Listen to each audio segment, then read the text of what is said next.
Okay. Here we are, another Saturday Night Live family MFS family get together. We don't have anybody scheduled for the rest of this month. I think next month we're all full. So we're just here and shooting the breeze, get to know each other and share some stories and et cetera, et cetera. I just got a new computer and learning how to use it. My other one was getting old and crunked out on me. My laptop screwed up on me. I had to get another one. So new learning curve, new operating system. We'll see how it goes. Hopefully everything goes smoothly. So what's everybody up to? Judith, you've been on before, I think. Yeah, maybe you have. You're hiding in the background. So Scott, are you still on Masterfast? No, I went about 2 weeks or so and broke it. But, I was one of the things I came on the call to kind of talk about. I did that. My first master fast was 132 days. And I haven't been able to go more than 2 weeks since then. And so I've just been trying to explore, why is this happening? But I can tell you right now that I really need to get back onto it. And it feels like my adrenals are still weak. And from what I hear, adrenals take a while to come back fully once you kind of nuke them out. Yeah, I don't focus on one little organ, gland, or certain part of the body. We got to work on the whole body, and we can't really physically, do one thing. So we work on the whole body, and that's what we're doing when we're, jumping into Master Fast. And everything will go in the order of importance that the body feels it needs to do. Okay. So when we overthink it and everything, we put more stress on ourselves and everything. Just embrace it. Adrenals, yeah, they can be, they can take some time, but it's going to happen. If you're living the lifestyle, it's going to happen. I completely burnt my adrenals out so bad with raw cacao. It wasn't funny. Like it was crazy. I couldn't sleep anymore. I didn't have no more energy, no matter. Even if I did sleep, it was horrible. Black under my eyes. It was not a fun place to be. And of course, kidneys go out the window when your adrenals are gone, because they're the crowns for the king and queen, and they work together. So, yeah, that makes sense. Dry fasting, maintain that. But you were mentioning that after a long fast, it's difficult for you to go more than 2 weeks. It's all basically in the mind. And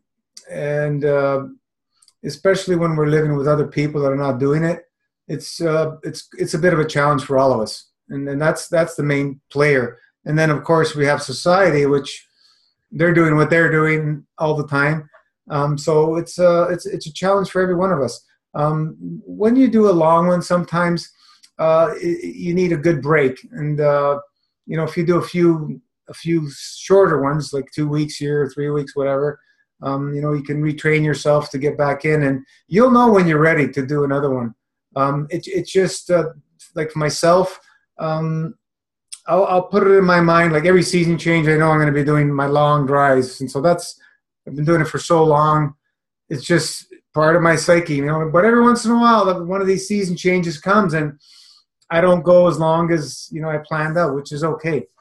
And when it's time to jump in a master fast, I have it in my head, I have it in my psyche. I'm thinking about, I'm ready to do another one. Right now I'm in another one, and it just comes, okay, I'm ready. Just jump in. Sometimes we plan it all out, everything, and it just doesn't work out for whatever reason. The emotions are always playing with us, and that's true. What are we gonna do, man? This is life, It is life, man. I hear you. If everybody was on this kind of on what we're doing, it would be so much easier. But it's not that way. It's a challenge for everybody. Food is the biggest challenge. I think everybody that eats has a eating disorder in some form. Everybody. not everybody eats when they're hungry. So, Yeah. most people are eating by the clock, right? And that's an eating disorder as far as I'm concerned. Why are we eating if we're not hungry? Well, that's one thing that I've been really trying hard to work on since I'm not on Master Fast. Is if I feel myself like a little, for me, it's anxious. That's usually the feeling that comes with when I start wanting to eat something. Yeah. And I try to just soothe myself and calm myself down first, like all the way. Not let my brain is pretty crazy. It's like, oh, well, you should just prepare this vegan meal. And I'm like, no, I don't want to prepare this vegan meal because I'm just eating because I'm not hungry. I'm just antsy. I'm bored. And so then my brain takes it a step further and like, well, you should go buy that box of oranges that you really wanted to. And fruit, obviously fruits are the best thing we can eat. But I was like, you know what? I'm not going to eat fruits right now. Not because they're bad for me, but it's because I'm still feeding this like emotional craving. And I don't know, maybe you can speak to this a little bit, but in my opinion, it doesn't matter what you eat if you're eating in response to an emotion. Right. You're just kind of fueling that fire still, it feels like. Yeah. Yeah. Like the true hunger, if we, have a feeling for what that really is, it's not, we don't get it that much. It's a strange feeling because it doesn't exist. I was going there because what are we really feeding through the 3D foods, three-dimensional foods? It's not something that we absolutely need, which we're led to believe that we need to eat, right? That's right. The story. But, most people are not going to go into the breatharianism world, and that's okay. But most of us can live a lifestyle of eating much less than what we were used to. Yeah. That's the key. So if we can, even though we're doing occasional emotional binges, if we're about, 50 to 70% compared to what we were before, in eating wise, that's a huge improvement for most people. And, over the years, you'll be able to work it down a little more. And that's what it's going to come down to. And then eventually you're going to go, last time I ate and I really didn't feel like it, and I ate and I didn't feel good afterwards. So maybe this time I'm going to skip it. And that happens one time, and then maybe in another month it may happen 2 or 3 times, and then eventually you'll be doing it less and less and less, those emotional eatings. But it may happen once in a while because of all the different stresses that come up in our lives, and we have triggers that are in our lives that will trigger us to go and eat. If we're living, totally. Yeah, we're living in the same environment exactly that we are from before the fast and after the fast. This is why I say change everything in your life from A to Z.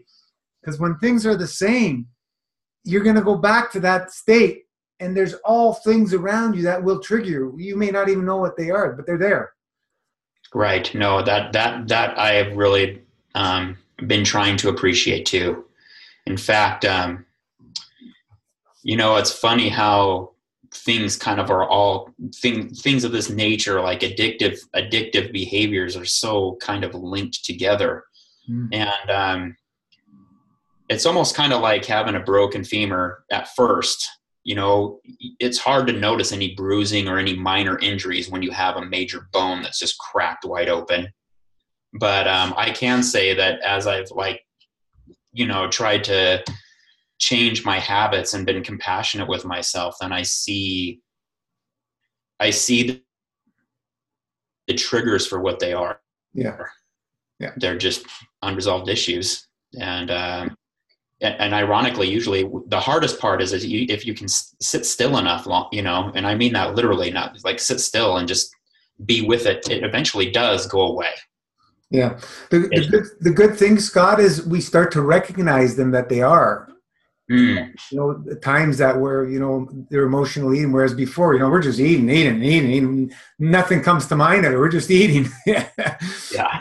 And this is the learning curve for all of us, right? We start recognizing it more and more and more. Okay, I'm not hungry, but I want to eat something. and what am I eating for? Well, the other thing I was going to say, Gina, was like, especially after the fast, and I'm not trying to be crude or gross, but almost everything I eat comes out of me. You know, I don't know what the body really holds on to when we eat food. I mean, maybe a small portion of it goes somewhere. But if you think about, you know, let's just say you eat a pound of food, no matter what it is, each meal. I mean, if your body didn't eliminate almost all of it, we would all be like 2-ton individuals or whatever, you know, we'd weigh a lot. So that also I'm kind of finding interesting. Like, and that's one thing I did want to say too, is, you know, post master fast, my bowels have just been, as soon as I feel those guys sloughing off a little bit, I immediately just start another master fast, because I've just noticed that's really helpful. Even if you're not fasting, is to keep your digestive system really fluid and moving. And that's been awesome. Oh, I also wanted to give you guys another update. You know, I got that grounding sheet probably like, I don't know, I think it's been almost a month, maybe not quite that long. It might have been 2 or 3 weeks. Yeah, I remember you posted it. The pain in my feet is diminished even more. I can't believe it. It's like, you know, my wife bought me some slippers for Christmas. And my neuropathy pain, or the tingling and stuff sensations, were coming back in my feet a little bit, and I put them on. I mean, these are slippers that pretty much are like, they have like faux fur in them, you know what I mean? So they're really soft and gentle, but just putting that on my feet felt really painful. But then after once I redid the master fast for about a week and a half, that always brings my pain level down without fail. And then with the grounding, I wore those slippers all day the other day without any problem. Awesome. So there's something magical about grounding. I don't know that I fully understand it, but it's the subtle energies from the earth that we're taking in. We're interchanging with the earth. We're not only taking, we're giving and taking. There's no one-way street with the universal energies. Everything's a two-way street, giving and taking, to find that balance. And, you know, if we think about modern society within a city, for example, there's probably people who almost never touch ground. Right. It's when we think about it, man, always wearing shoes, you know what I mean? There's literally people that probably almost never touch ground. Maybe by accident they're touching something. And it's insane. You know, if you're taking a shower and you got copper pipes in your home, you'll be grounded when you shower. And that would probably be it. So it's just insane. Like, and it's so important to connect to the earth. And this is such a simple, stupid thing. You ground your bed. You know, right. You bought a sheet. I bought one for my mother. I have a grounding pad right here under my keyboard. That came with the sheets, right? When I bought it for my mother, so I'm using this. And so I'm always grounded on here, and I have my bed grounded. I just put a wire, the cheap way to do it. But and as long as you're touching the ground, you're grounded, and you're going to have, you know, the inflammation. It gets reduced substantially from the studies they've done. Athletes, you know, the inflammation goes down. They heal much quicker. They've done all kinds of these researches. They did small studies on plants in pots. Yeah. Did you see that? Half grounded, half not. And the ones that were grounded grew better.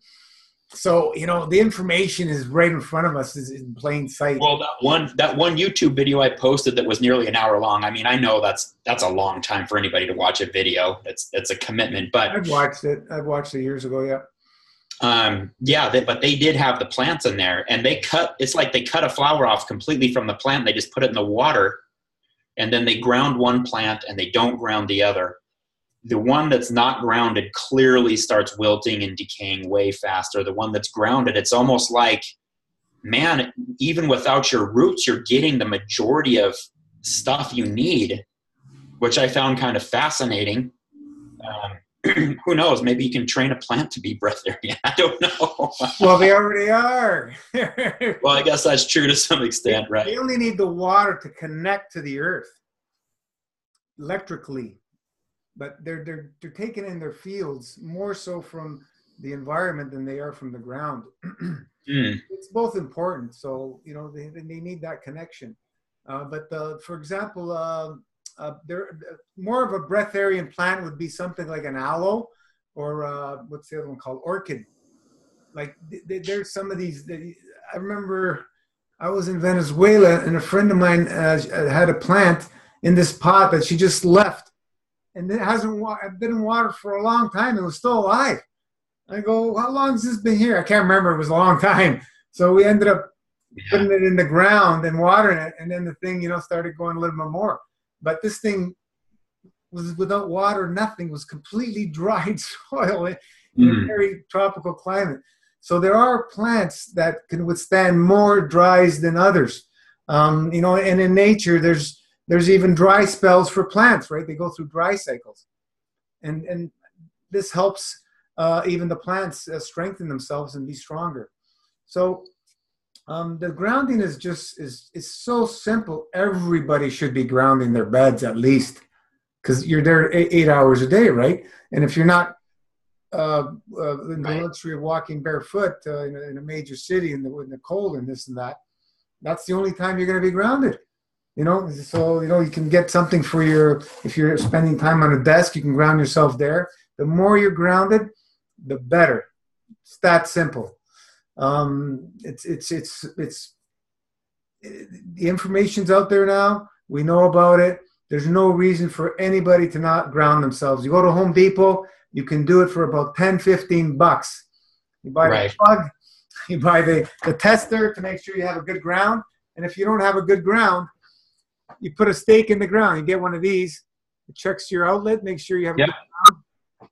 And if you don't have a good ground, you go through the window and just drive a metal stake in the ground, and tie it to that. The only thing you got to watch for a lightning storm. But yeah, it's everybody's at different states, levels, and stuff. Some people, they say they don't feel any difference, blah blah blah blah. It doesn't matter. Put it up. Just ground yourself. Right. For what it's worth, just ground yourself. It's working. There's tests on the internet that show when people are on computers and the electromagnetic fields, when they're not grounded, it's huge, and then when they're grounded, it drops way down. Yeah. No, I saw that. Yeah. So why not ground yourself? We're being bombarded left, right, and center from electromagnetic microwaves and who knows what else. None of these are natural, the way they're made, and they're not healthy. They're going to affect us. The environment dictates outcome. We have more sickness today in man probably ever in the history of humanity. It's just insane, and we have so much science and technology now, but the sickness keeps going up and up and up. So something's not kosher. Something's not right. And we don't have all the answers, but we're moving in the right direction. And this is why we're able to help so many people. Such simple things and simple ideas and simple roadmap to take and drive towards your goals. Scott, like when you were talking about before you started all this, you didn't want to live with that pain anymore. It's, who wants to live in pain? No, seriously. It's not fun, man. I was there, man. It was just like, I would have this excruciating kidney and sciatic nerve pain and bladder burning. And I'd see stars for like a few days in a row. I'm going, what am I doing here? Like, what is this? Is this life? Nobody wants to live through that. Yeah. It's not fun. I don't care where the pain, when you got these pains, it's not fun. And the funny thing is we have this roadmap. We know it works, and people will still choose not to do it for whatever reason. Yeah, I hear you. it's just okay. And, what do? We support their wishes. And it's just, for me, it just breaks my heart watching people that you can help and just don't want to change. It's just so sad because we're all pressured from the way society is. The whole society revolves around food, and we guys, we need to have a little bit of self-control to live a half decent, good, balanced life. Because if we go back to our old ways with food, we know what's going to happen. It's just not fun. I want to say something. Now I feel it's we do have lots of info, lots of information, lots of choices, many options. Yes, of course, we are more tempted. Yeah, with all these choices that we don't want. But we do have the choice. Unlike, I would say, our parents, our grandparents, they didn't have as much info. So we do have the information, it's your choice. And you know what? I'm not going to be sad. I'm not going to be sad that somebody else doesn't choose my choice. It's my choice, my life, and it's their life, it's their journey. No, yeah. Well, each one's got to have their own journey that you can, you can guide them. It's going to still be their journey, not yours.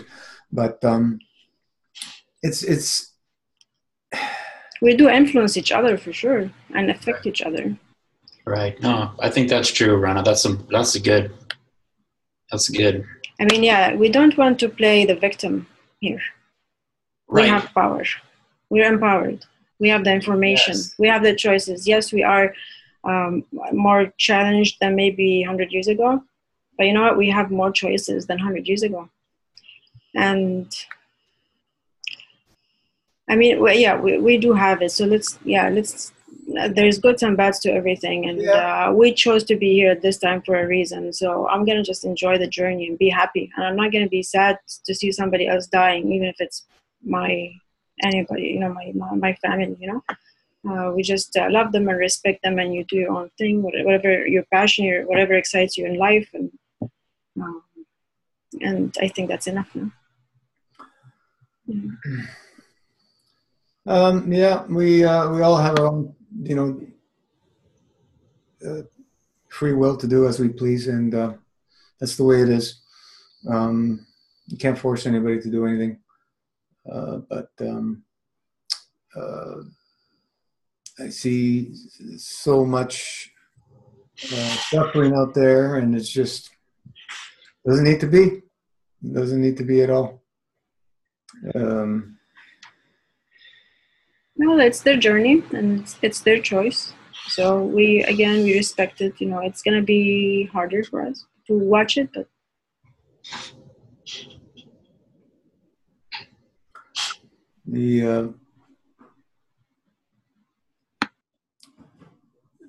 the programming runs very deep in our society. Like so many people are just oblivious that the body actually heals itself. They actually believe that the doctors are doing the work for them or whatever.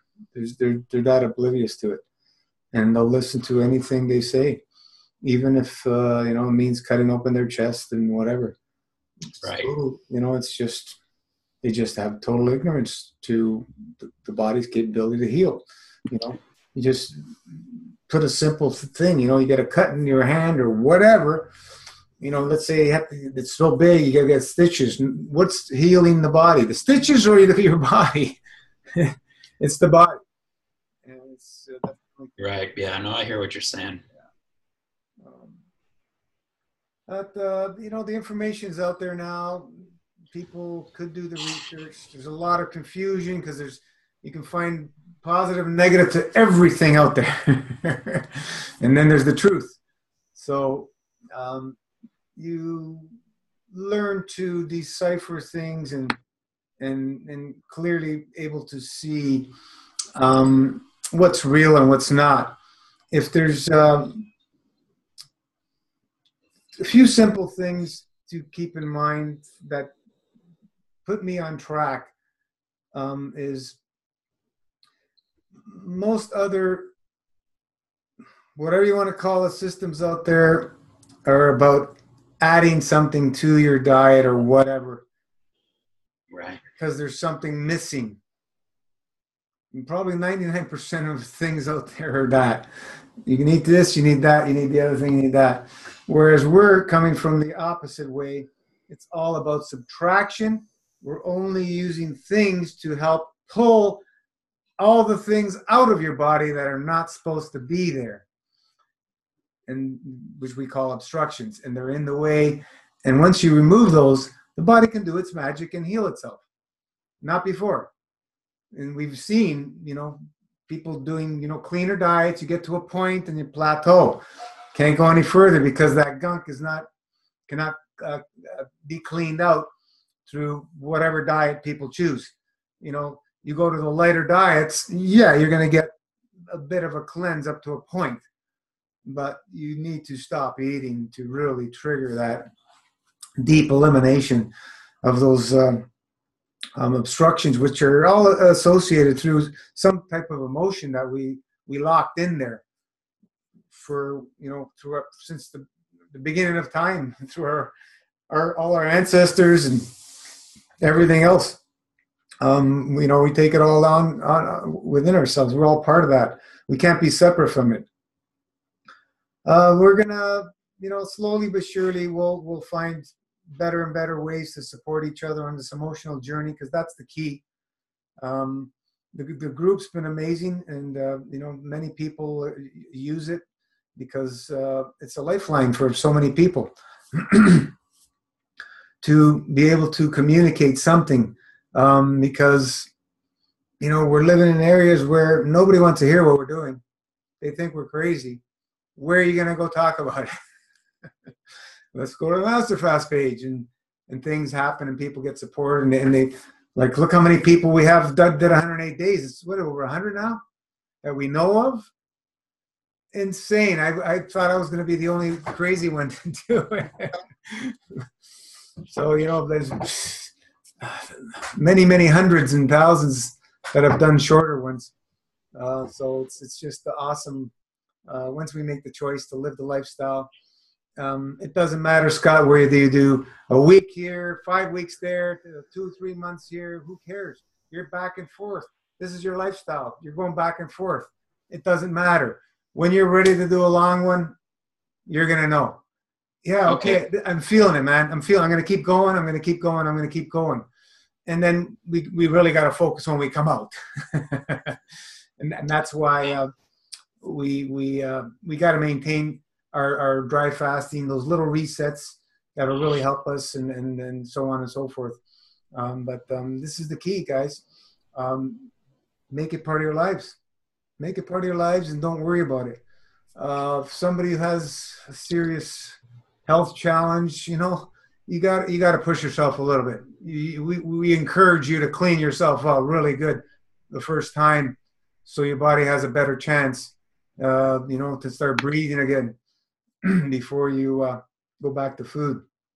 Long digestive vacation is going to be a real big key player and help, because so many come to us after they've gone through everything else, and there's not much lifeline left. So, yeah, Gino, that's interesting you say that. I mean, and that's one I have noticed that for myself. Mm-hmm. That 132-day fast I did. So like I said in my other video, I had done some water fasting. I had done some juice fasting. Yep. And I've tried other dietary programs, but I don't know how to explain this other than just saying it in these words. MasterFast did something to me permanently on a spiritual level. Of course, yeah. And since then, I've been permanently changed, but in a good way. It's just like some things are just better. It's hard to explain. It's just like things don't seem as bad. Right. I'm not as depressed. like the negativity, depression, anxiety. Before, sometimes I would just have to put myself in a room and just not interact with anybody for a long period of time, or else because I was so anxious and mean. But I'm not saying I don't have my angry moments now, because I definitely do, but it's just it's like somebody chopped the legs from underneath some of that negative stuff. I feel like that most people, if they would give it a shot, at least 108 days, not everybody probably has deep-seated emotional issues, but what I will say is, whatever your issue is, I can't see it not improving unless you just completely ignore those impulses that are kind of placed into you when you do the master fasts, and you just kind of re-nurture yourself in a different direction, where you're just back to your old lifestyle permanently, and you just aren't paying attention anymore. That's a possibility too, but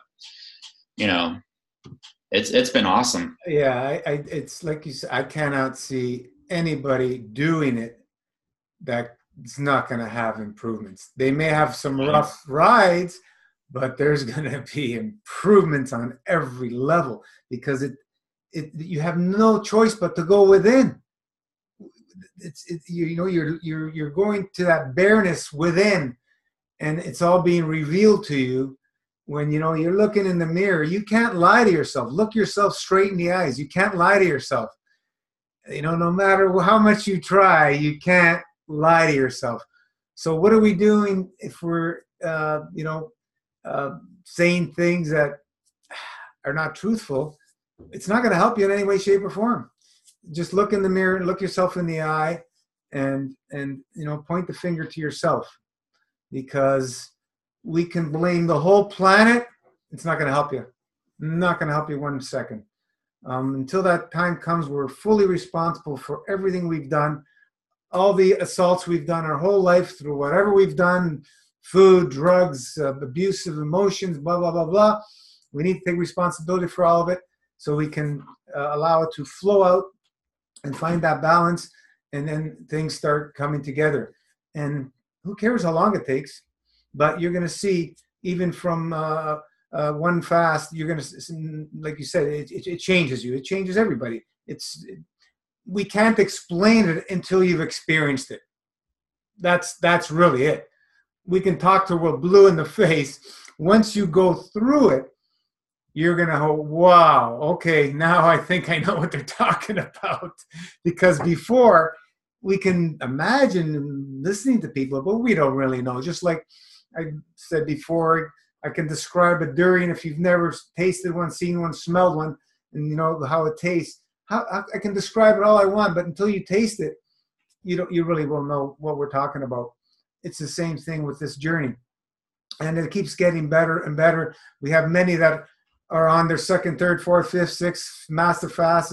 It's coming on to, when did I start? It's about 3 years now since I started my first video. Before it had a master fast name, and then so the coming this summer will be when we started the Facebook, the group, September. It'll be 3 years, but my first YouTube video was on dry fasting, and then I started the master fast not long after that. But it's interesting how each person journey unfolds. It's just beautiful to watch. The good, the bad, the ugly, and the beautiful. We want to see it all. I had one woman that she came to me early on. She was really butchered up. Like, they removed everything from her, and she was only in her 50s. And she started doing it. She delayed and delayed and delayed, and finally she jumped in after 2 months of delay. And I think if she got a bit earlier, maybe she would have helped. But she jumped in. She was starting to feel better. Her mind was clear, and then she started confiding to me that finally she felt peace. And then she started getting edema, and she went back to the hospital. It happened a couple of times. And once you start going get treated, when you're doing all this, things don't work well. And then she calls me one day. She goes, you know what? I'm happy where I'm at now. I've never felt this peace, and I think it's time for me to go. And she thanked me over and over. And it was a week or two later she passed. And but she was really like through everything, the operations, chemo, this, that, and the other thing. But the point that she said that is the point that she chose to leave. It was a choice. It was a choice. She just said she's had enough. She found her peace. It's time to move on. She didn't want to deal with that situation anymore. And this is a beautiful thing, you know.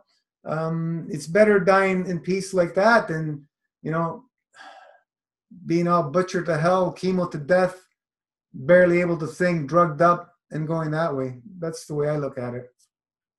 So death is not something we need to fear. We need to embrace it because we're all going to be there one day. So the way I like to look at it, my goal is to die healthy. I'm going to die healthy. Whatever it means, I'm going to die healthy. You know, you go to bed and you decide to jump the fence and you're gone. Or whatever. Yeah. I'm just giving you an example. But, you know, it is a choice. Why can't it be a choice? Why do you have to die sick and in pain and suffering? Who said that? I don't believe that. I don't believe it for 1 second. Well, it's probably a choice. It's probably a choice, anyways, to die sick. It's always a choice. Okay, Scott, go ahead.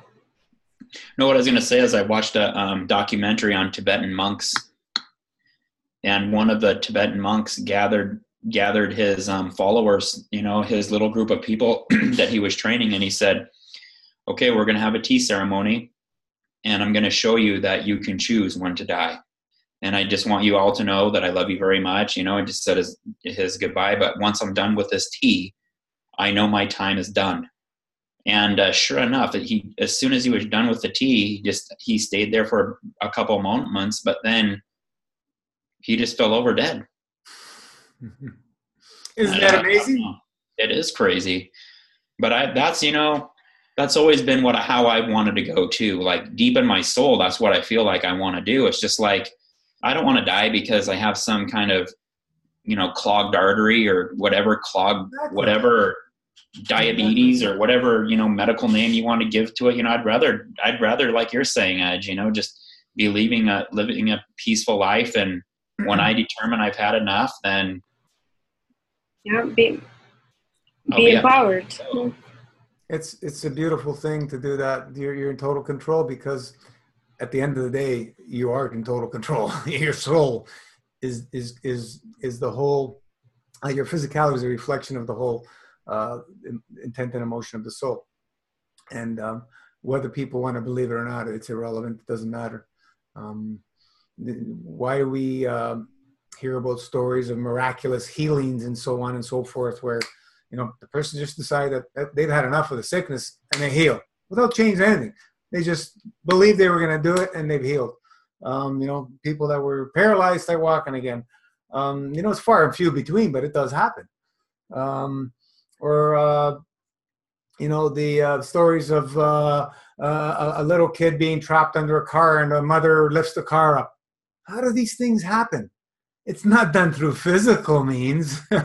It's all intent and emotion.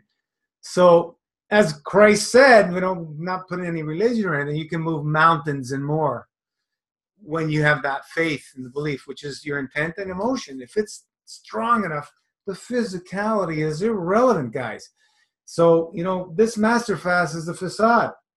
It's our intent and emotion to heal. This is just a little roadmap to, you know, keep us in line and help us, you know, move things out of us and retrain ourselves. That's all it is. And it does it very well at cleaning.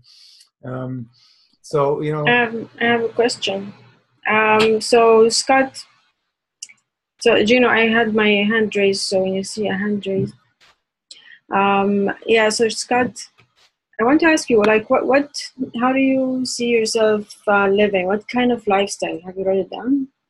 Have you written it down?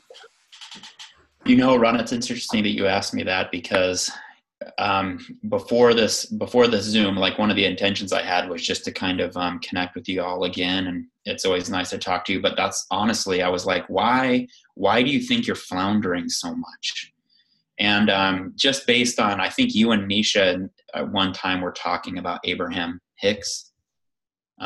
Sorry, this is kind of a long-winded answer, but I will answer. Yeah. Abraham Hicks, it's amazing.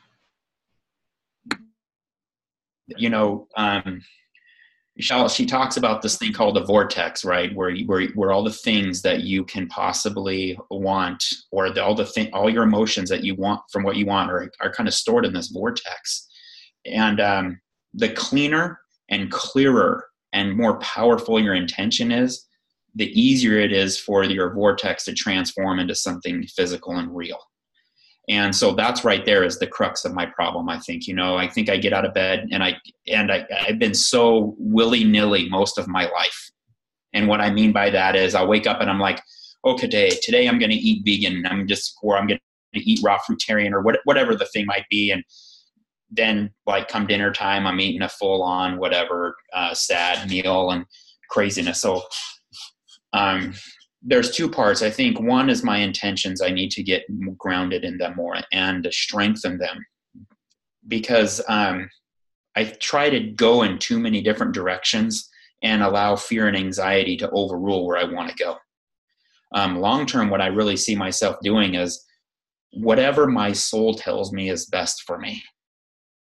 And I mean, I guess that's the easiest way to say it. Now, specifically, what I'm trying to do now is just separate myself from like meat and dairy and wheat.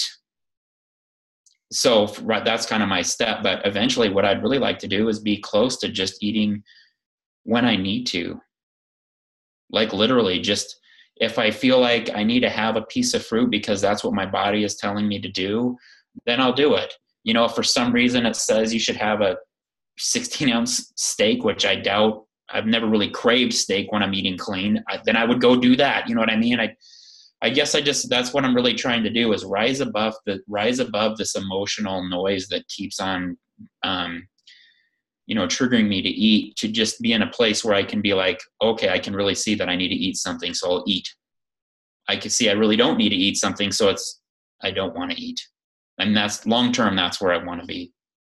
Yeah, I want to say something about like the need to eat. I don't think it's true though. You don't think it's what? I don't think it's true. Oh, true. Okay. Yeah, the need to eat. I don't believe we need to eat. And I'm sure you know that, right? Especially after the 100-something days on the master fast. So you don't need to eat. Right. Sorry, Ron, I didn't mean to No. No, it's okay. But so I think there's something missing there. There's definitely no need to eat. I mean, I'm sure you experienced it and you felt it before, so it's true, right? It is true. Yeah. So you don't want to be confused by listen. When we are obstructed, you're going to have cravings. There's no question about that. I've been there many times, on and off and on and off and on and off. I can tell you that as long as there's food, one day of eating a week wasn't that bad. I was still in control. But once I ate 2 days, I can fall off. Yeah, 2 days, 3 days in a row. For me, I feel like I'm out of control. I mean, I'm sure you can make it work for you, but for me, I knew I can do better than this, and I want to do better, and I feel better when I go further, So that's why I did the master fast weekly myself. But and I think you nailed it on the head for me. There's a dissonance inside of me between believing that I can eat and feel as good as I want to. That's the ego part of me. I know that's not true because I've been eating for, nearly 45 years and I ate myself into chronic pain. But when I fasted, the exact opposite happened. And so I think too, from a like kind of psychological level, I believe two things that are polar opposite. And I'm trying to work through that right now. Like for whatever reason, I have this feeling of a resistance in me that just says, I don't want to do another 108-day fast. I don't feel like it's necessary. I don't want to, but That's when I fine. was, Mhm. but the funny thing is when I was showering and getting ready, just kind of for the day, I was kind of late start today, but I asked myself in the mirror, which is kind of hilarious. You guys are talking about not lying to yourself in the mirror. I'm like, well, dude, what do you think? I mean, do you want to do the math? I said, how do you feel if you never did the master fast or you never fasted again? And honestly, I just had kind of like this negative kind of feeling go through me, like, well, that is horrible. I never fast again. And I was like, well, what if you just started another fast right now? Even if you didn't go 108 days, it's just like a week or whatever. And I just had a really good feeling inside. And so it's strengthening that good feeling and distancing myself from the other side that I think eventually is going to help me do it. Do you pay attention in the morning after and reflect back what you ate the day before, how you feel the next morning? Yeah. Let me just tell you one quick story. So I pretty much had cut meat, especially red meat, out of my diet. And then I think a couple nights ago, we went into a hamburger place and I had a hamburger, and the smell of what came out of me was like my body odor smell when I don't wear deodorant and I'm eating meat. I mean, literally, that's what it smelled like. I was like, wow, okay. That can't be, I don't think that's a coincidence. I don't think that's good. Yeah. The flesh, I did that experiment. It really plays with the emotions big time. But I do that, Gino. I do try to sit and think, okay, these are the things I had to eat yesterday. And what's funny is when I wake up in the morning and I'm beginning to notice this pattern, I finally gotten to a place where I can just wake up. I'll just be like, okay, I'm just going to have my tea. And that will tide me over literally until like mid-afternoon. But usually Monday through Friday from about 9 o'clock in the morning until 2 o'clock or 3 o'clock in the afternoon, I'm on stressful calls all day long for work. And then I notice a subtle stress that builds up inside of me on every single day. And if I don't do something to get rid of that thing, by the time 3 or 4 o'clock hits, I'm like, oh my God, what am I going to have for dinner? Even though I didn't have any desire for it in the morning. And then I'm like, okay, just, let's go do some meditation or doing some other things. I've been trying to really get into this place where I can learn to soothe myself in alternate ways.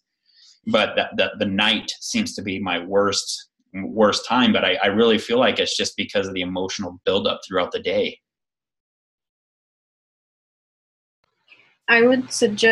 Honestly, I would suggest to you to do a mini master fast. Okay. Yeah. Just keep training your body, eating, fasting, eating, fasting, eating, fasting. I mean, if you can do a long one again, go ahead. But if you feel like, you're not ready, you feel like you're not ready for 108, don't do it then. Just do shorter ones and train your body to eat cleaner, because you're still not eating that clean, right? So it's, it's, we all fall off, I understand. But definitely you want to get comfortable with fasting and eating, because I feel like you still haven't made the conclusion, about, like, yes, you felt much better about when you did the 100 something, but it's not strong enough to take you back to the fast, so I would say do the shorter ones. Yeah. And this will teach you. The shorter ones will teach you, will show you. It will be like crystal clear. You're not going to be like, it will be very clear that fasting is the way to go. Okay, no, that makes a lot of sense to me, Rana. Even though you can't, it's hard to explain in words, but that I understand what you're trying to communicate. I can kind of, there's a feeling there that resonates with me. Yeah. Go ahead, Jim. We have to ask ourselves, why are we going back to the old ways? What do we want to re-experience it? Are we testing ourselves? Is it the food? Is it, A lot of people do that, and they fall off the wagon. Um, so it won't take long if you stick to going back to SAD diet. It may take about a year or two to go back to where you were very quickly. Yeah, no, then that's no joke. It really does come back quick. Yeah.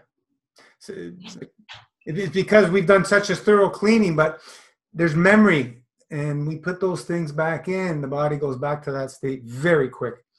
So, like SAD, that's the stuff that you have to choose to stay away from yourself, and make the choices to move in lighter, less obstructive foods, because it's not good.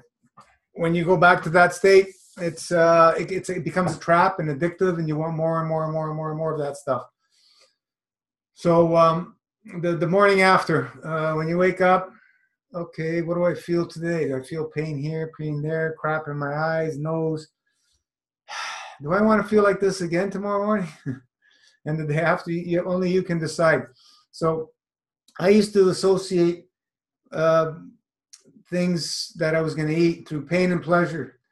Do I want to feel pain tomorrow morning, or do I want to feel pleasure? Okay, I'm going to avoid the pain. I'm going to stick with the pleasure foods. And the more you do that, the more you catch yourself, the less you'll go off the wagon.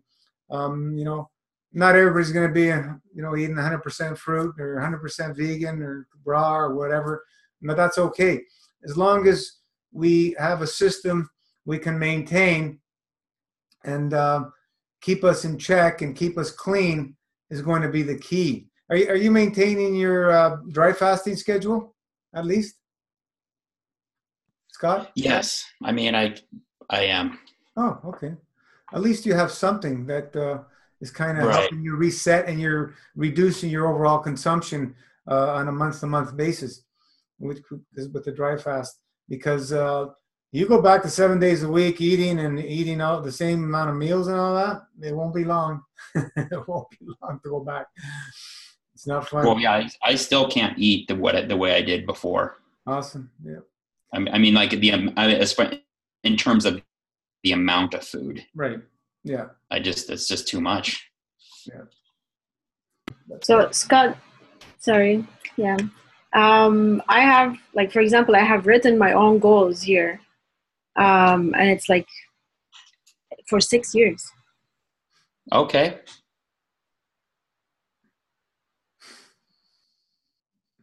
Hello? We lost her? Hello? I don't know. Yeah, it's just a still frame for me. Yeah, she's her internet's down or something. Hey, John. So yeah, writing goals is very important.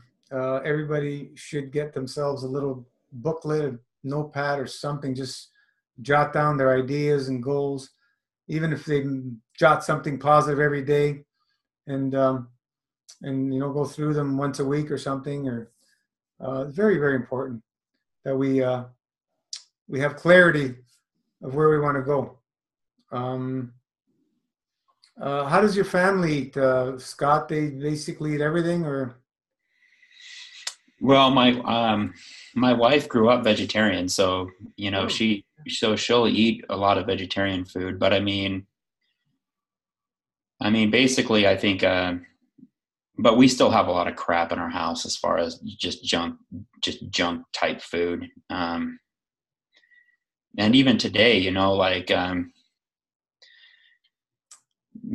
made hummus myself. We out of I know that's not still the greatest. It's still kind of, and that I know beans and lentil, all those things they're heavier type items that we should avoid. But that's kind of what I've been trying to eat right now. That's been my next step, just kind of like getting into this place where I'm eating foods that can satiate, but they don't do as much damage.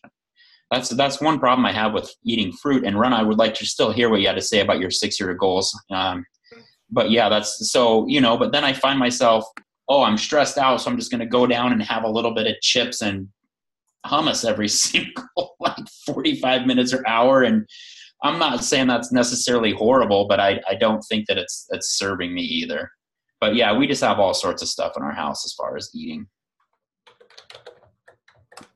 Yeah, I was saying that it's good to have long-term goals. It's good to see where you're gonna be heading.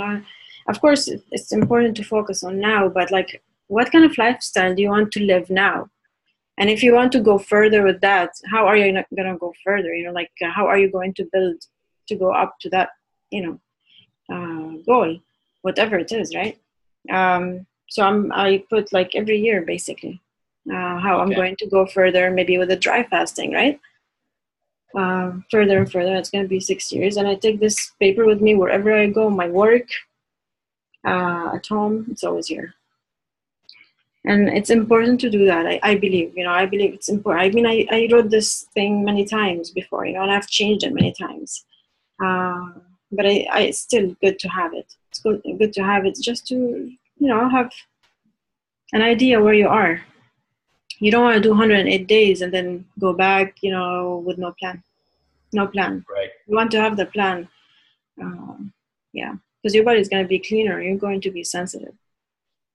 So. Oh, and that's one of the things I like too about the Master Fast. Processed sugar, or let's see, what's another one? Chocolate. If I even have a little bit of that stuff, I'll start hiccuping almost immediately. And I've tried to maintain that sensitivity because it just reminds me, I can just have a little bite and I'll be like, see, dude, just get away. I could literally walk away from it and then be okay with it for a while. But yeah, the sensitivity has been good. Has been really good. Yeah, it's everything awakens up in our senses when we fast. But when you go away with the poorer diets, they start clouding slowly, clouding until you don't even notice anymore over time, and that's what happens. So this is where we need to fall in love with fasting and keep it part of our lives, so the body has a chance to relieve itself, detoxify itself continuously. Because even if you eat clean, eat whatever, in our environment, you're going to be backing up. Yeah, it's almost like you're still packing in the emotions with whatever you're doing. Yeah. Even on fruit diet, you get backed up eventually. It's going to take longer, much longer than somebody on a SAD diet for sure, but it's still going to back up. And this is the fallacy of diets are going to heal you. Doesn't work. It's only going to slow things down compared to other diets. And that's why we maintain as much of a clean diet, mucusless diet as possible in between our fasting, between our fasts. So, don't.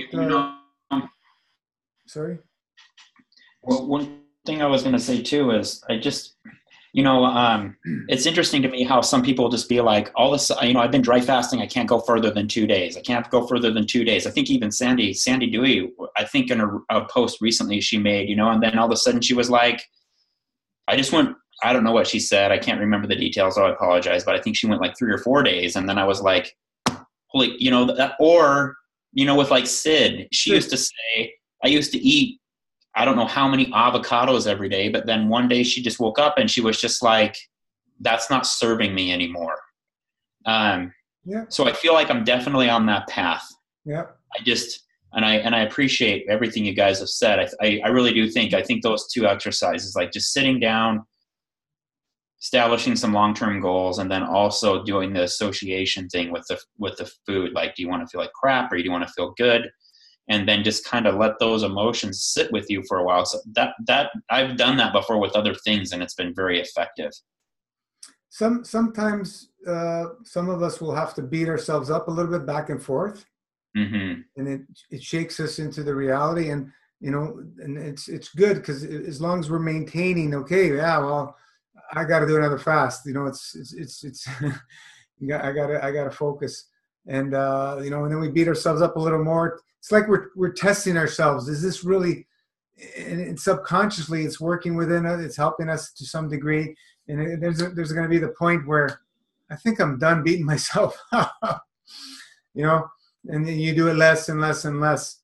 So you know, it's a big challenge, you know, in our society. But we know what works, and that's the good thing. We do really know what works. No ifs, ands, or buts. It's just that we have to use ourselves. Decide for ourselves which way we want to go. Yeah. So. Oh, and that was the other thing, right? Okay, that's it. I'm sorry, Ren. I'm just trying to record this all. The other thing you said was just to do the shorter hybrid fast, right? Yeah. Yeah. I think Sandy mentioned she got up to 6 days, if I'm not mistaken, and she's been at this. She's been around since near the beginning, and she was in a challenge state, man, when she first messaged me, man. And she, you know, she's coming around, man, little by little. She's chipping away. She's at 2 108s. She's back on again now because she feels better without food. It comes to the point where, you know, how much food do we really need? Really, we don't need any, but not everybody's going to go that route. And it's okay. We can eat and we can enjoy ourselves when we eat. Right. Enjoy yourself fully when you eat. Don't beat yourself up when you eat. But, you know, you're going to feel things and you're going to have to decide, do I need to beat myself up? Because only you can decide that. Many people had challenges doing dry fast, some at the beginning. Some could barely do 24 hours, and now they're doing 3-4 days. It just happens as we practice. Keep it persistent, consistent, and, you know, just focus on those goals. We're just chipping away. And as this stuff starts coming out, it gets a little easier and a little easier and a little easier. There's going to be challenges. There's going to be, you know, some healing reactions for a lot of people will go through. It's okay. You're going to come out stronger if you got that faith and the trust, and the experience is going to teach you. As long as you stay focused on what we're sharing and not put any attention and focus to what people are telling you that have no clue about fasting. That's the biggest challenge for people. They start listening to people that have no clue. And I've seen people get driven through family members with love and interest for your health to be driven to their death, going back through the system because they were concerned. And they just couldn't handle any more the pressures from people.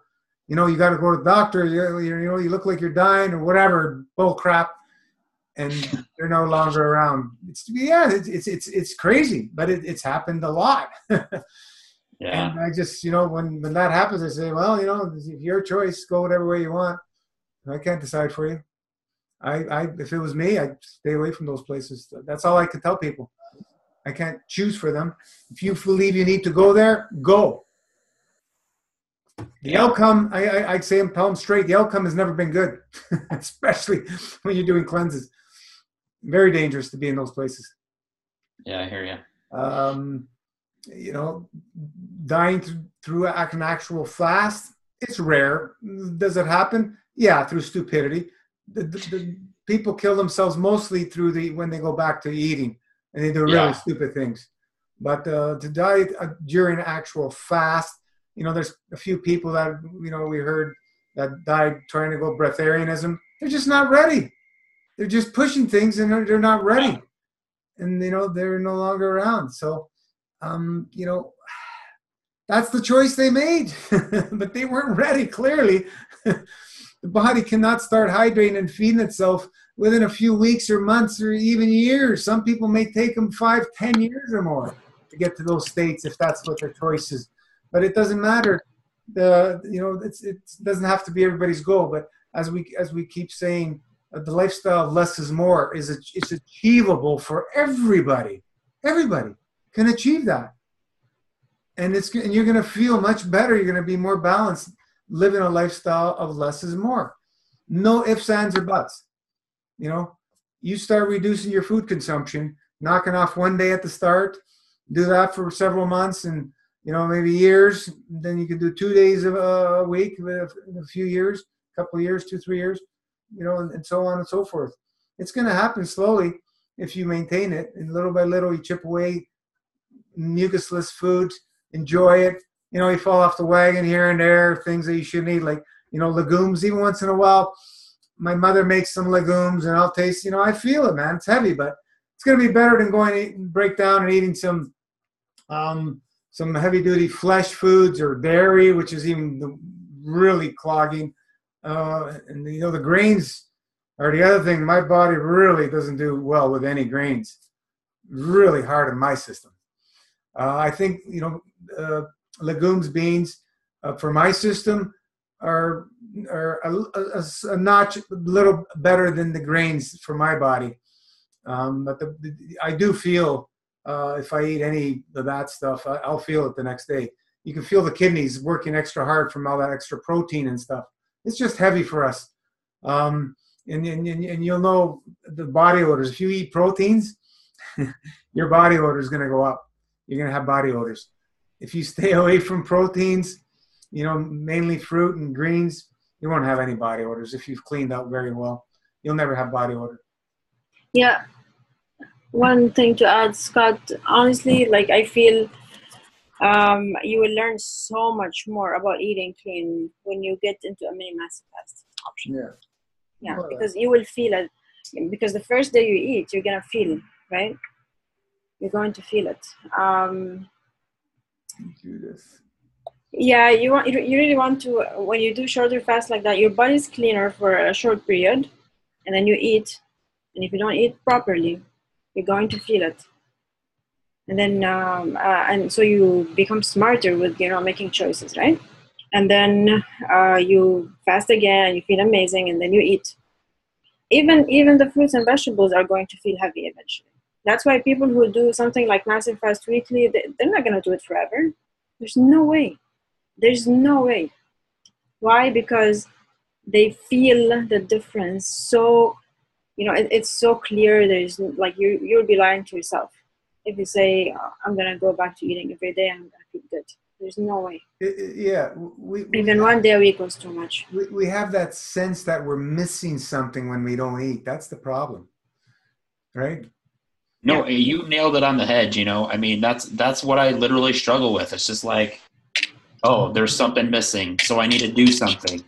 And then that when you say that, I always hear your voice in the back of my head, get busy, go do something. You know, like, you know, as a little kid, I remember, you know, how many times did you go to your mom or your dad or whoever?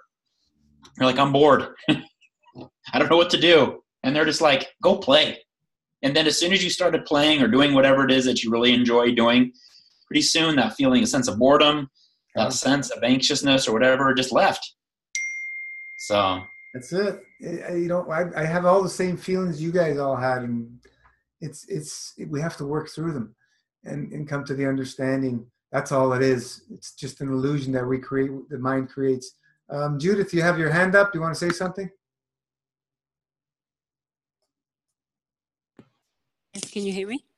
Yeah. Yeah, sorry. My video is not working. The internet is really bad here, so Okay. I'd rather just hearing you guys really well and promoting the video.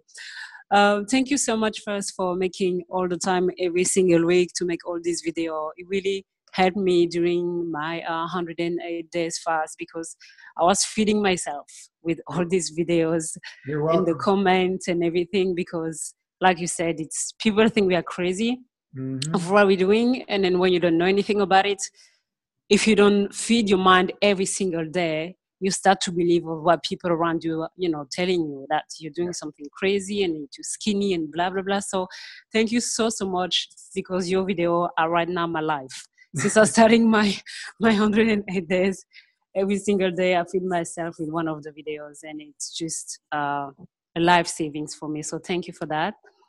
I just have a quick question, because since I finished my 108 days, it was mid-December, and I was planning to do like Rana, the just 1 week, eating 1 week, 1 day a week, so eat the weekly, and then it was fine for the first 3 or 4 weeks, but somehow after that I starting to eat 4 days a week. And then I added a little bit of steamed veggies. It was just a mistake. The first time I just grabbed something from my sister's plate, sweet potatoes. And from there, I'm really struggling to just go back to fruits. And then even going back to 1 day a week. Right now, I'm between 2 or 3 days. It just depends. And I'm still doing the dry fast and everything. But somehow my body is just like calling me for cooked food all the time, not even fruits anymore. And before that, I was fruitarian and raw vegan for 5 years. But somehow I just don't get it. And I know it's all about memory and it's about, all the stuff like that. But I just can't find a way to going back into fruit and to be attracted about fruit. Because before that, I was just swearing about fruit. I don't know what happened. I don't understand. Yeah, it's once you taste cooked, it's very addictive, because the cooking process puts the food in a very high GANS plasmatic state, and its energy packets are stronger, no matter what anybody else tells you. But the only problem is it's more obstructive when we cook it. Fruit is even cooked, it doesn't seem to be obstructive as the veggies. So these high energy packets are very addictive, and the flavors are very addictive. So once we go that route, we want more and more and more and more. Now, absolutely. The feeling that we get when we're on the master fast, that wonderful, peaceful feeling, and that's not going to be matched by any food, because no food can give you that. Food only takes from you. It's your body needs to use a lot of energy to eat, to digest food. Even fruits, they take quite a bit of energy to digest, much less than anything else. The cooked food takes less energy to digest than raw food, and that's why because of the flavors and the high energy packets, we get addicted to it very easily. So, are you maintaining a dry fasting schedule? Yes. Awesome. Yeah.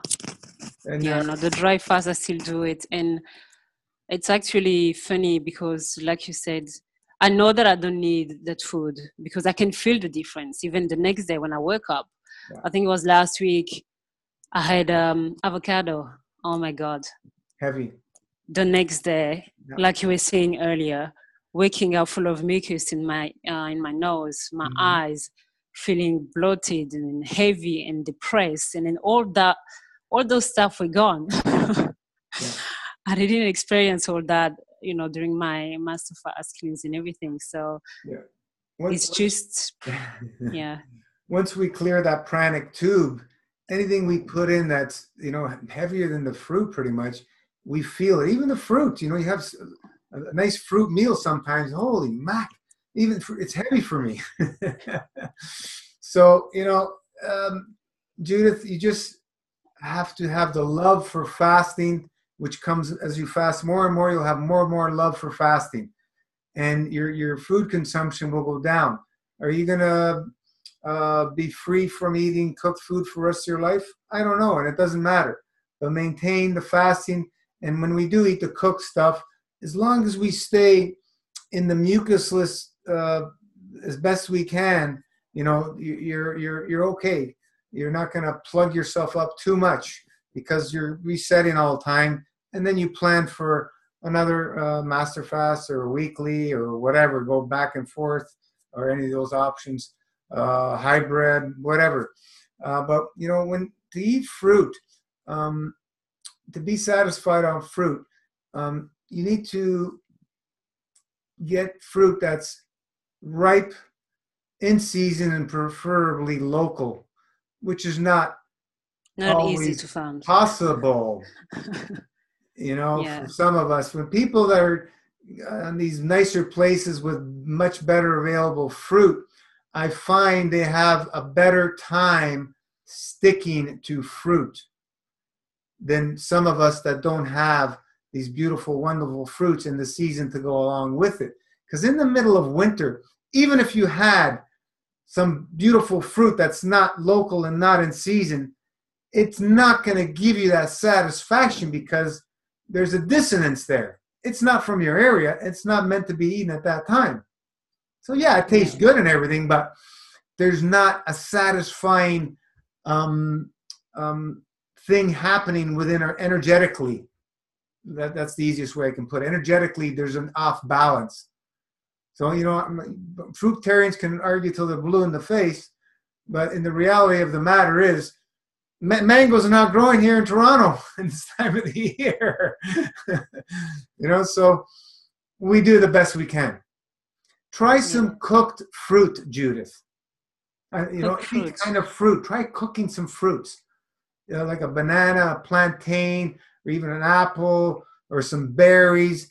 Making your own jam. Try something like that. See if that. I find the cooked fruit is very, very satisfying. Okay. For me, compared to like a fruit that's not in season, and even though it's ripe or whatever, the cooked fruit gives it's more of an emotional satisfaction, because that's really what we're looking for.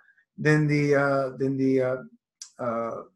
going off to the foods that are gonna just plug us up, like avocado.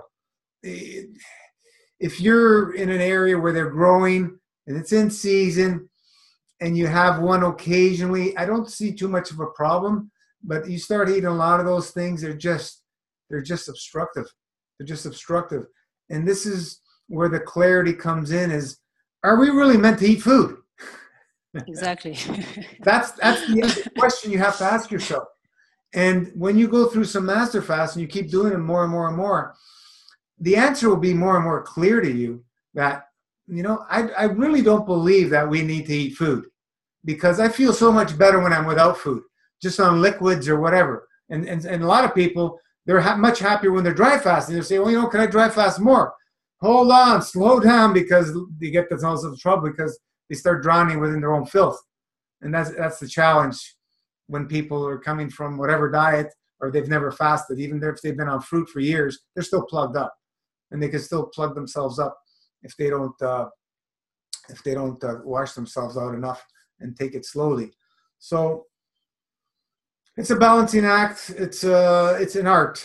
Detoxification, true detoxification, what we're doing. You're not detoxing when you're eating fruit. You just slow things down. You're not truly detoxing. You need to fast to allow the trigger of true detoxification to kick in. And then when we go back to foods, we stay as clean as we possibly can, and we focus on our next one. We continue our daily dries, our weekly dries, our monthly, and our season change. Those should never, ever leave us. We learn to fall in love with those and look forward to those. And just continue. Don't beat yourself up. You're doing great. Just try and get a little more focused, and remind yourself every time you wake up how you're feeling. And if you want to feel like that again, before you reach for something, ask yourself, pain or pleasure? How do I want to feel tomorrow morning? And the more you catch yourself, the less you'll do it. You'll stick to the foods that will cause you less problems more and more and more. And those are your fruits and veggies. This is all we can do. It's okay. Don't worry about falling off the wagon. There's long-term raw foodists, fruitarians, 9-10 years or more, that fall off the wagon and they've never fasted or whatever, because it comes to a time that you can only do so much through eating. You can only do so much through eating. You're going to plateau. And the body's can never be satisfied with foods. It'll be more satisfied without them, because it's when you connect to your soul and when the magic really happens is without any physical foods, heavy 3D foods. This is where the magic really all happens when we fast. I have a question. Yeah. Judith, when you dry fast, do you still crave cooked food? I feel that resets. Yeah. No, actually, when I dry fast, I love when I dry fast because I don't have to worry about when I'm gonna get the tea, when I'm gonna get my juice, exactly. And then life is just so much easier. And then I do so much, and the problem is some days I feel really, really good when I dry fast, like I'm mentally, physically. But a lot of the time, I feel very, very down. Like at the beginning of my 108 days, I was really, really depressed. Mm-hmm. And then I found that after my 108 days, like I will say maybe every second day of the dry fast, I get very moody, emotional. A lot of stuff are coming out. And with my work, I'm face to face with the client. So sometimes I just break my fast, even if I know I could go longer and I should go longer. But I'm struggling to not to control, but to express and to let go all my emotion, what's coming out of me when I dry fast. And then I have to relate as well to Scott, who shared a story earlier that it's very emotional, this cleanse, especially when you dry fast, and you can't not face the truth about your life and about whatever you've been through. And I have to say that the master fast actually saved me mentally. Mentally, it really saved my life, and it healed me from inside. And I even made the decision to go and see some people that I didn't see for years and years, to just go and then surrender and then give them peace as well, even for themselves. I think it will be good as well, and even for me. I'm in the process of doing it for next month, but without the master fast, I will never have done this thing that I'm ready to do right now. So master fast really healed me mentally, but I still have a lot of but experience of life that I need to face that comes out a lot when I dry fast. Yeah. And then sometimes I just dry fast and I could go longer, but I'm scared. Somehow I'm scared, or I'm not ready to face whatever's coming out. So I just break the fast, which is not good. But the best, when I feel really good, when I'm I dry fast, I'm just like over the moon. I'm just like, I wish every single day could be like this. And then so no, dry fast is much. Yeah, true. Thanks, Gino. Just embrace it all, Judith. You've just started. 108 days is the start. We open the doors at 108 days. That's it. Now it's our choice. Do we want to keep walking through, or do we want to start closing those doors again? No. We're not closing any door. Whatever choice you want to do is okay. I suggest you open them and you keep walking through. Yeah. That's why I feel like that's why I've been fighting since the 108 days, because don't make it a fight. It's a challenge. No. It's a challenge. No. Yeah, I mean, it's not the right word, fighting. Yeah. Well, Judith, you're doing amazing. You're doing really, really well. I know Massive Fast Weekly is always difficult to start. It's always difficult to start, to have like a few weeks where you have done it and you feel okay, you have a routine. It really does take time because every time you eat, the next day, you feel like eating again, right? You don't want to, you just want to keep eating again. Yeah. It's actually easier, like you said, it's actually easier to just keep fasting.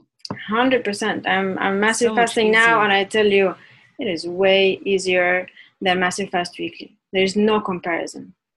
Yeah. Oh, for what? Like, really, the only thing that I was getting out of Massive Fast Weekly is, at the end of the day, the taste, But after a few bites, I don't want the food, So the addictions, there's some people that they do okay. They like the hybrid, and some people just there's no way they can do the hybrid.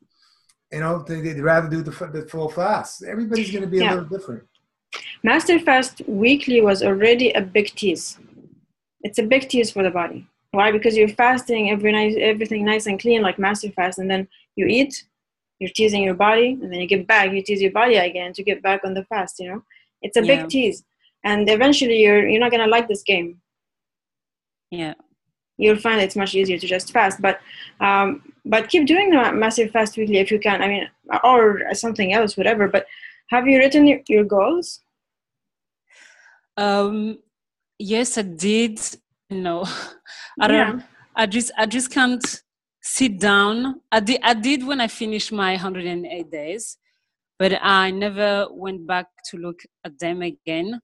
And then when I want, it's not when I want, I just don't want to, somehow, I just can't sit down again and then go through those goals and writing new goals. I don't know. I feel like when it's funny to say, but before the 108 days, I was very, I had a very good routine that really worked for me in a way I was doing a lot of meditation. I had a routine that really worked. Master fast fucked up my routine. Master fast just stopped everything around, and I just can't have any routine anymore. I don't have the same focus anymore. To be honest, I feel lost. And somehow I feel lost in a way that I just can't, it's not about the routine, but I just can't be productive the way I was before. And then you have essential oils, Judith? Yes. Which I do lavender. Mm-hmm. For the moment, I've got lavender, rosemary, peppermint a little bit. Okay. And that's it. I would highly recommend. It's very expensive, but pure rose from Bulgaria is one of the best. Yeah, you told if about you get a small amount, you never have to use it. It's a very, very balancing odor. It's one of my favorites. Rose. Okay. Yeah. But there's so many out there. Go check out different ones. Make sure they're pure. And we put the link to Living Libations. It's a friend of mine. It's on our website that you can. She's been playing with essential oils since she was a little girl, Nadine, and she's got an awesome nose for very high quality essential oils. Yeah. Okay. Honestly, rose is very emotionally balancing, and so many others are.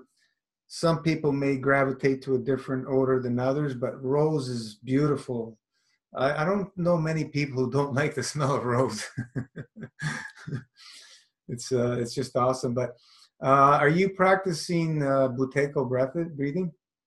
Yes, but I just started not long ago, maybe 3 weeks ago. Okay. So it's still really, really fresh. Yeah. Okay. Yeah. Continue with that, because the CO2, when you raise your levels, it's going to help you a lot.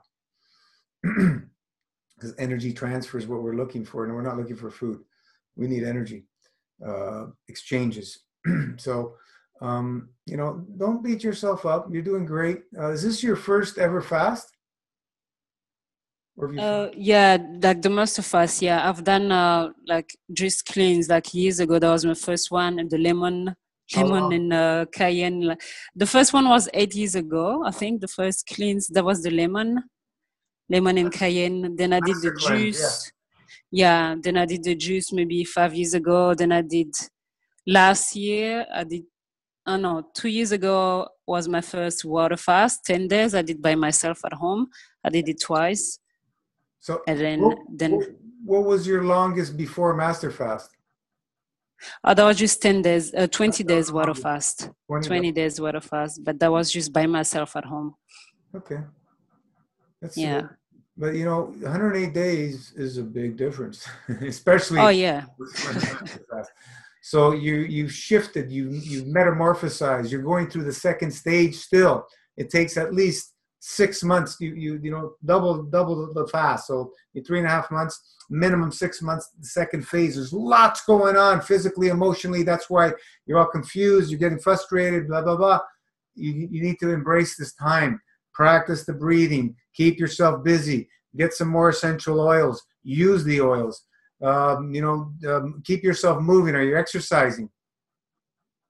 Yeah, but no, as much as I was supposed to, because when I started the master fast, I had the little trampoline, so I was doing that was really good, and then moving yoga and everything. But since I stopped, because I was overseas and everything, then I'm in England, it's cold and everything, so I will have to push myself to get out of bed very early in the morning to move my body. But I have to say that I don't do it every day right now, which is not good.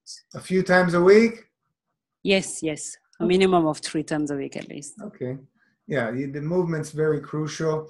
Hot and cold showers. Just start using the tools. The massaging the kidney, acupressure points. We got a lot of tools. Are you filtering? Were you filtering well during 108? Starting filtering only after the 2nd month.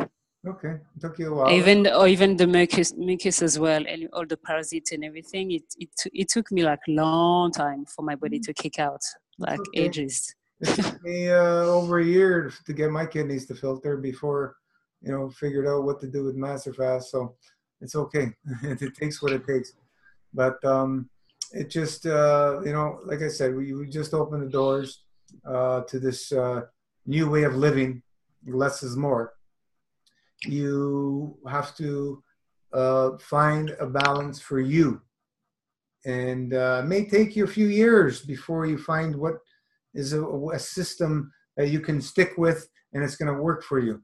Maybe 1 month on, 1 month off, or 1 week on, 1 week off, or whatever. It doesn't matter. You'll come to that point when you're ready, not before. Yeah, Judith, what do you feel is going to be your best lifestyle? Like now in the long term as well. You want to write these things down because you already have so much experience with eating clean and fasting. So how do you, now what's the plan? What do you think would make you the happiest? What kind of lifestyle? Well, obviously we'll be doing a lot of fast because that's where I feel the best mentally, physically, emotionally. And that is a big thing for me, especially emotionally, because I struggled for so many years with my emotions.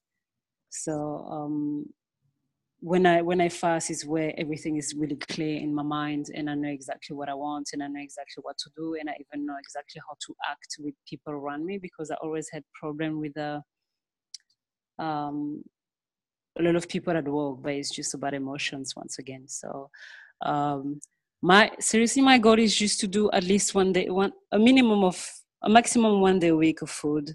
But like you said, it's a teasing because after the next day you really struggle to go back into it. Yeah, you want to do start with I start with a colonic.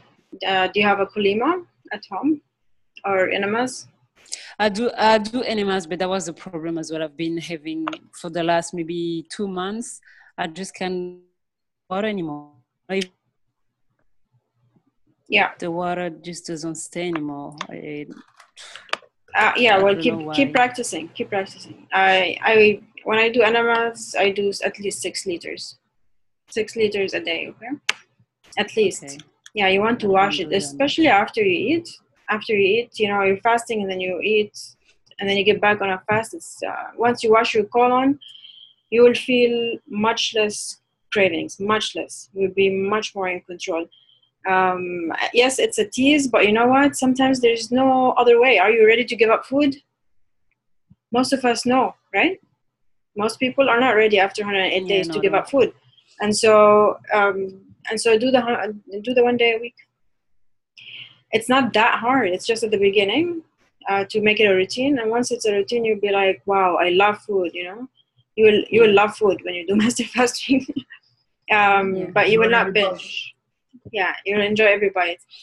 Yeah, but I did a mistake as well. I somehow didn't, when I finished my master fast, I had the food in front of me and I was not excited about it. And then and even the day before, I felt like I was not ready to break. But I had my two little sisters who found me too skinny and blah, blah, blah, and blah, blah. And even a few days before that, I had a big argument with one of them because of that. And then I had that, I accepted that in my life as a pressure to just break the fast. But the next day I regret it straight away, because deep inside of me, I knew I was not ready. And I would have loved to keep going until, I had felt like I was ready to finish the fast. So, but yeah, that was. Are we ever ready to finish 108 days? No, but it's the best feeling. I was feeling better and better actually at that time. Exactly. And I was really enjoying it. Like all the routine was finally going into, because it took me time. It does for everybody to have all the steps in the same day. Doing everything, and in the oil, the castor oil, and the massage and everything. I have to say, maybe the first two weeks I was doing everything, but not correctly. But more you read the protocol, because I read the protocol so many times, more you watch the video, more you get the whole idea of everything. So I felt like at the end of the fast, I was finally getting all the pieces together, and then I could start to feel the difference and then see myself even last longer. But I got my emotions. Yeah. And also the family stress, when they keep telling you lost so much weight, you look anorexic. Oh, I went through that myself. My sister called me anorexic. And I had I had to argue with her. It was not fun, And my dad called me, you look like a stick, He came, he doesn't live here, but he came the day after I broke my fast, 108 days. It wasn't by chance. And he saw me and he's like, you look like a stick. And I was eating my fruits, right? It was like my second day eating. Yeah. I was offering him fruits and he was like, you look like a stick. Is this all you're going to eat? I was like, oh my God. But I gave him a lecture. Yeah. Well, I love my dad. You know what? He doesn't care about the. Yeah, no, that really helped me. He's into medical ways, I mean, my mom died of. I had to bring my mom, the story of my mom up, that she didn't have to die. I mean, this is how upset I was. I said she didn't have to die. Yeah. So it's really sad when you're feeling amazing inside, you're cleaner, and then you have criticism like that, very negative. Especially the family. It's very emotional. Yeah, the family I was not expected actually to be that painful. It was really, really painful for me. In their minds, they believe you're dying. Yeah, absolutely. Yeah. But it's really, because for me, I felt like if there only one person in this world who can trust me, and then believe me, and then, because I'm doing the best for me, I'm trying to do the best for me, will be those, those people, no strangers, but they are the two people who actually were just, like they said, they were worried for me, but I'm not sure if it's the same way. Just to example of how powerful intent and emotion is, from just, people, your family members saying these things to us, and it affects us. This is the power of intent and emotion. Yeah. And it's going to affect us. So we need to raise our fields much stronger so we can feed them instead of them taking us down.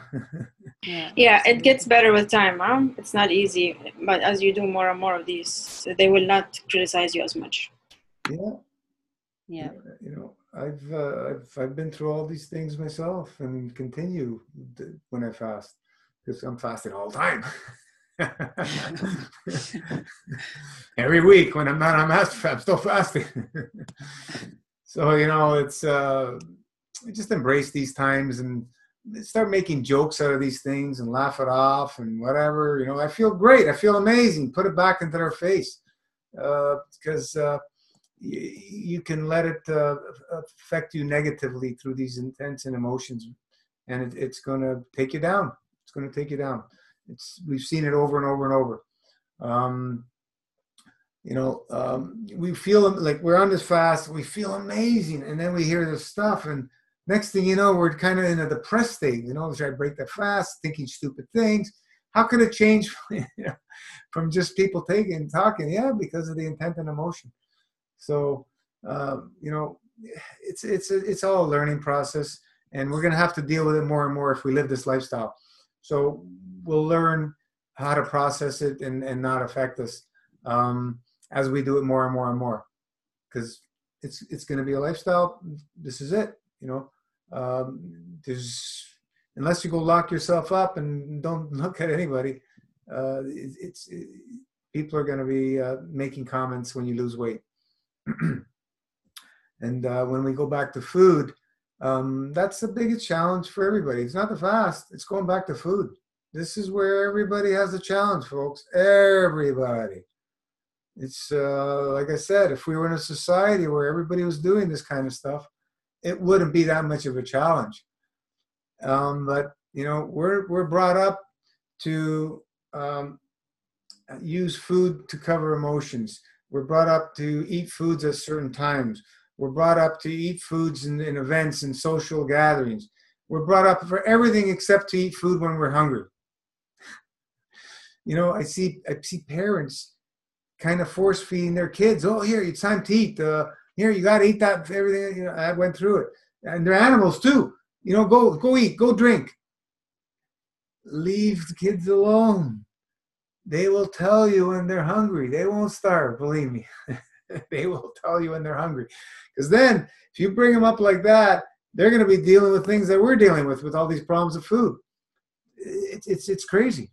It's a total massive programming of society to be triggered into eating when you're not hungry. It's commercials, advertisement, in grocery stores, all these packages, colors, food, they know exactly how to make you eat. Like I've said this before, for example, we'll use McDonald's. How many millions of dollars a year, billions, I don't know what they spend on advertising. Why do they keep spending that money every single year if they didn't have to? They need to keep spending it to keep the triggers happening, to keep their sales up, because it works. It works. It's a bombardment, and people hear, bang, it's a trigger. They go buy their McDonald's. Otherwise, they wouldn't spend the money. Believe me, nobody would spend the money if they didn't have to. They know that it works because they've done tests millions of times over. I can assure you of probably reducing their advertising and watching the sales go down, increasing that. I can assure you all these corporations and stuff have done many tests with marketing, and it works. Otherwise, they wouldn't spend the money. Nobody would be advertising if it didn't work. Why would they? Why would they? It's ludicrous for anybody to spend money that if they didn't have to. It works, folks. It works. And it wasn't long ago when they started advertising pharmaceutical drugs. Like, how long has it been? Maybe 8-10 years. Before that, there was no pharmaceutical drugs. What happened to the use of pharmaceutical drugs? Skyrocketed since they started advertising. Even though after they tell you all the side effects in 10 times the speed, you're still getting that, and it doesn't matter because it's the trigger, the programming to the way they present it, the facade that the lifestyle that you're going to get by taking this drug. So one day at a time, Judith. Embrace all the challenges, embrace all the experiences, learn to associate pain and pleasure to everything you eat, and remember the next morning what you've eaten the day before, so you can decide if you want to continue that route or not. And some of us will beat ourselves up a little more and a little more and a little more to make sure that's what it is, until we said, okay, that's enough. I'm going to stop, and I'm going to choose the pleasure next time. And the more pleasure you choose, the more you will choose pleasure. And as you start saying no and no and no to the cook things, it'll get easier and easier and easier. So try to cook food. How come cook food as basics as, because I didn't go crazy, or I didn't do any meat or any dairy. It was just sweet potatoes and broccoli. and some greens as well. But it was nothing with dairy, nothing with grains, nothing with meat or anything like that. And then I still have my puffy face. Puffed? Yeah. Any sodium stuff? Probably how the potatoes were baked, probably a little bit with salt. Yeah. But the body, my body is back because I had my body as well, especially my feet, and I did few days straight away of dry fast, and that went away. But my face doesn't come back. So how come, like steamed vegetables like potatoes, can be that bad for the body? I don't. You got to understand that. You're still in the second phase. When you come off 108 days, those kidneys have done so much work during that fast, a lot of work, and they're continuing to do a lot of work coming out of the fast. So, you know, any little thing, overeating, whatever it is, you know, you're gonna feel it. A little bit of edema is okay. It's all gonna settle down. Don't worry about it. You said it right. You just dry fast and it reduces. Don't worry about it. The body has still to find balance. It's going to take time. 6 months minimum after 108 days. Minimum. You know, even I experienced a slight edema in my ankles after my 108 days. Slight. It's okay. Don't worry about it. Massage those kidneys. Keep working with the kidneys. Maybe castor oil packs. Keep supporting them. You know, those little organs are amazing, and they're it's just awesome. Just support those guys because they're doing so much work. Okay. You took over a month to start filtering. It just shows you, you know, how backed up everything is in the body. So don't worry about these things. It all balances out. It all balances out. Some people had pretty severe edema. You know, because they went out after the wagon a little bit. But even sticking on fruit, just on fruit, you may get some slight edema after 108 days. It's okay. It's okay. Okay. Thank you so much. Don't worry about these things. Use the acupressure points. Keep using the tools. Keep focusing. Keep moving. Everything's going to be fine, Judith. Just, you know. Yeah, focus. Find the balance. Yeah, write down your goals.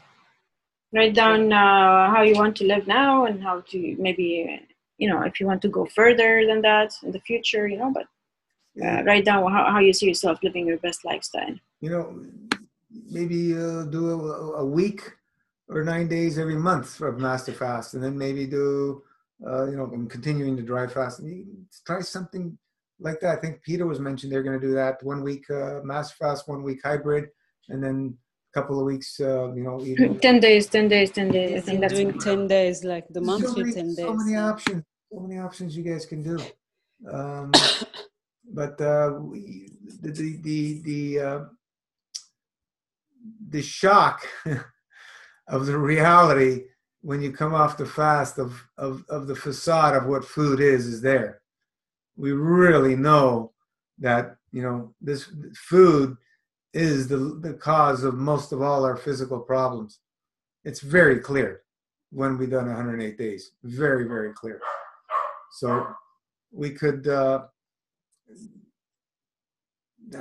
gain the learning lesson very clearly and start reducing our food consumption accordingly to find a spot where, you know, okay, we're eating a few days a week, maybe a few days of juice, whatever, and that we'll find comfort in that.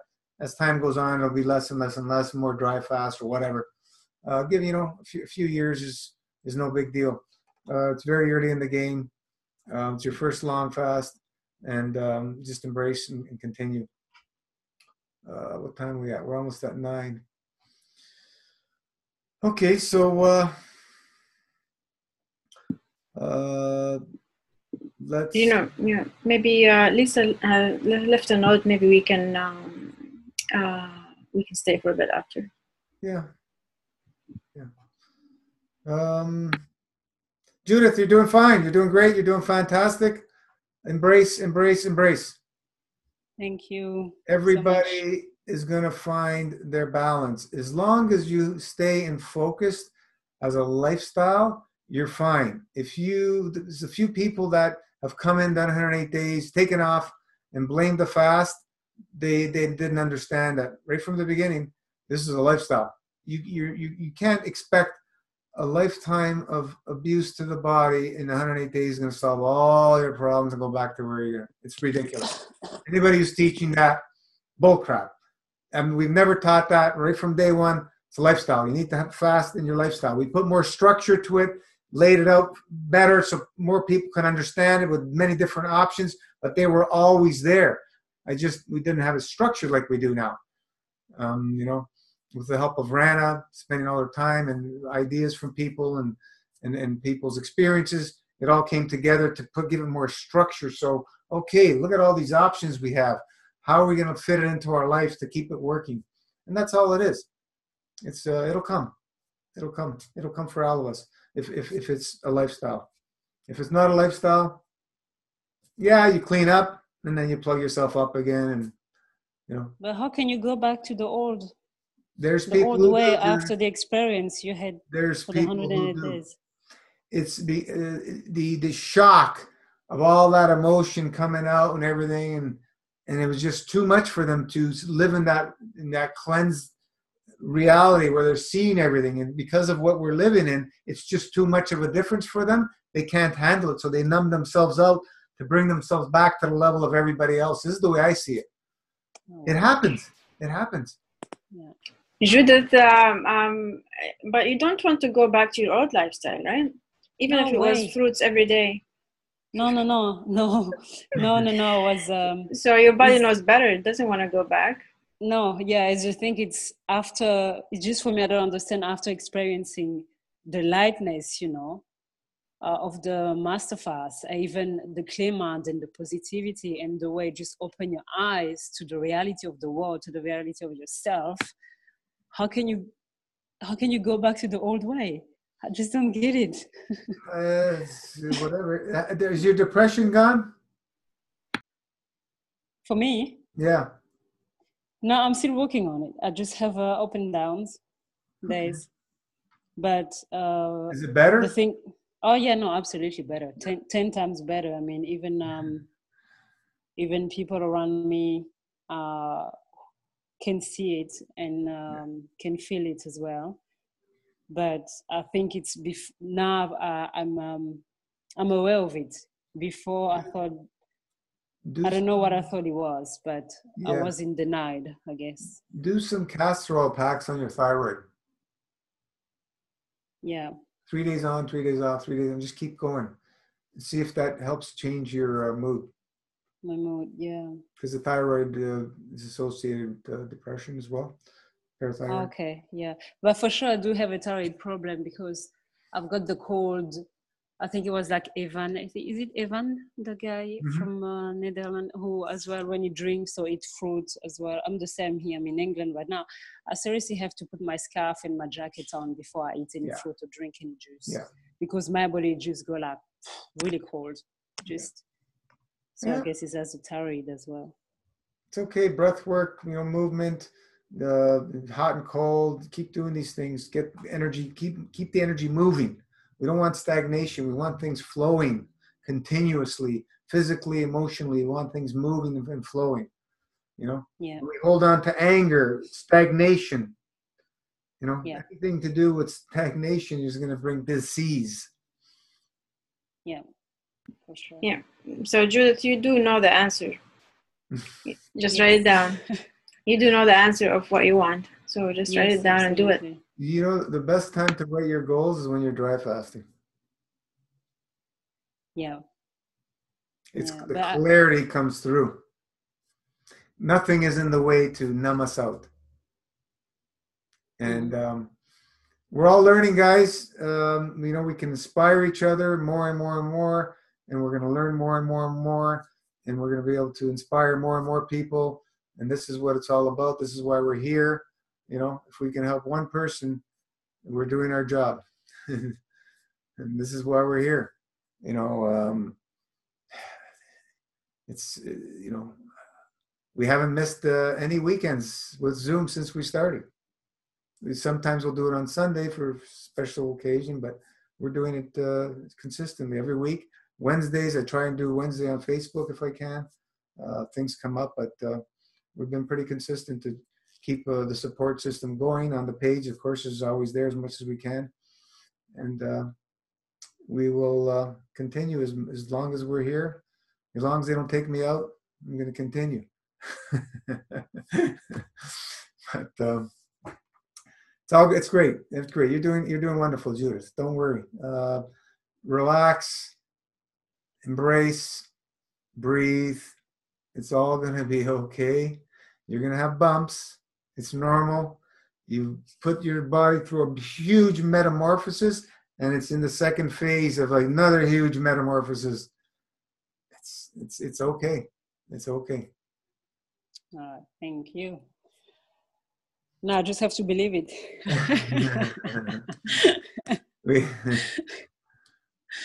Thank you so much. Yeah. All right. So we'll end the recording and we'll continue for today. Let me push stop here. See you guys again.